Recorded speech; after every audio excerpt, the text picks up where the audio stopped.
Hey, everybody.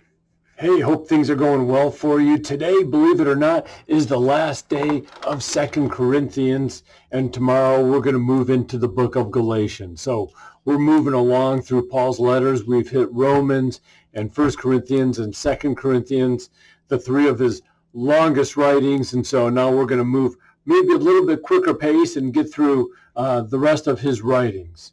And then we'll figure out where we go from there. I don't know. Maybe some of you can do some of these. Who knows what we come up with?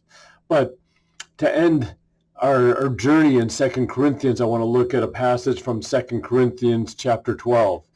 Paul has had this thorn. We don't know what it is. Some believe that it was his vision. Some believe that it was just he wasn't great looking, or that he had certain kind of a deformity. We don't know what that thorn was, but Paul prayed for God to take it away from him, and it wasn't taken away. And so we read in verses 9 and 10 of 2 Corinthians 12, Paul said, "But God said to me, my grace is sufficient for you, for my power is made perfect in weakness. Therefore," Paul says, "I will boast all the more gladly of my weakness, so that the power of Christ may rest upon me. For the sake of Christ, then, I am content with weakness, insults, hardships, persecutions, and calamities. For when I am weak, then I am strong." This really kind of goes along with the passage we talked about yesterday from 2 Corinthians chapter 10, when we learn that our own fleshly strength is not going to destroy strongholds, but we have divine power to destroy them. And in a sense, that's what Paul's saying as well, is that when he is weak, then he is strong. When he is weak, he can't rely on his flesh anymore. He has to now rely on God's power, on God's grace, on God's salvation, on God's mercy, on God's encouragement. So he has to be fully reliant on God in everything that he does. And he says, God is telling me my grace, what I am giving to you, the gift that I give to you, is sufficient for you. For God's power is made perfect in his weakness. So Paul can show the world the power of Jesus Christ through his weakness.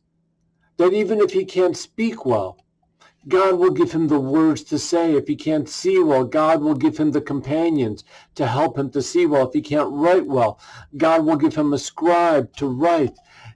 And so Paul can boast all the more of his weakness, because it is God through Christ who is helping him to be strong. And this is what I love about what Paul says. He says, for the sake of Christ, then, I am content. We are in a world where there is no contentment. Very few people appear to be content. We all want more. And I don't mean, I want a better job, or I want a better home, or I want, something better. But we strive after all these things of the world, the things of the flesh. And then we think that's going to make me content. That's going to make me happy, when it's not. It's the joy that comes in my relationship with Jesus Christ that will make me content. The hope and the power and the strength and the grace and the mercy and the love and the compassion and more will make me content, not the things of the world.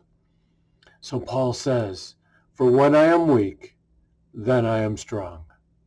Oh, we don't like that, do we? We want to be strong. I want to be, I'm strong. But that's not what Paul's saying. For when I am weak, I trust, I rely on God. And he is the one who makes me strong.